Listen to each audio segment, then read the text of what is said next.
Welcome to Frog Pond TV. Hi, I'm Susie Hale, and I'm sitting here with Jonathan Nicholas.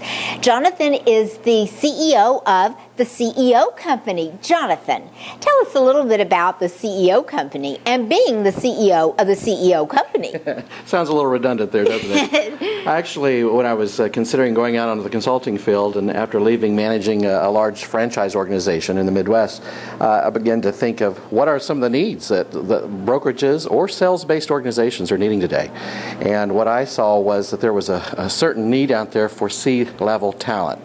CMOs, chief marketing officers, chief sales officers, chief executive officers. There's a lot of companies out there that don't quite have the wherewithal to hire the salaries, put those costs onto the budget. So bringing in expertise on an outsourced nature. So then we began to think, well, it's really a virtual CEO. So my title would be the virtual CEO, and I go into organizations that have a product or a service to sell, and we help take them to the next level. Can you give us a couple of tips today on what the CEOs should be focusing on in their companies? Well, absolutely, sustainability. I mean, look at the economy, where we've been with that, and 30 days ago we wouldn't think we'd be sitting here, especially in this industry, faced with some of the realities that we're having to face today. So as you look at your bottom line profitability, especially in the brokerage management industry, what can you do to find some of those costs that you can cut without cutting necessarily services? And I've been communicating with a lot of brokerage managers here of late that have been saying, you know what, I don't know how to do that. How do I approach that? Because my agents will think that we're going out of business. They'll think we're in trouble. And I really believe that if we will trust our agents and sit down and have a meeting with them and just share the realities and just put it out on the table. This is where we're at. This is where we want to go.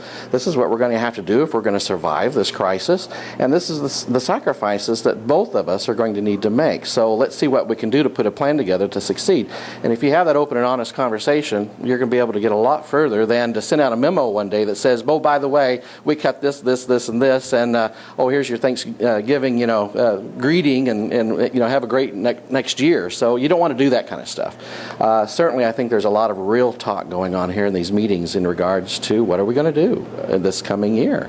And I think there's a lot of people speculating, as to where the economy is going to be. And everything that we can see is that through 2009, we're going to be finding our way, crawling around in the dark, and certainly we're not going to see a real recovery, most likely, till the first quarter of 2010. So it's interesting times that we're in. Jonathan, thank you so much for sharing that insight with us. This is Susie with Frog Pond TV.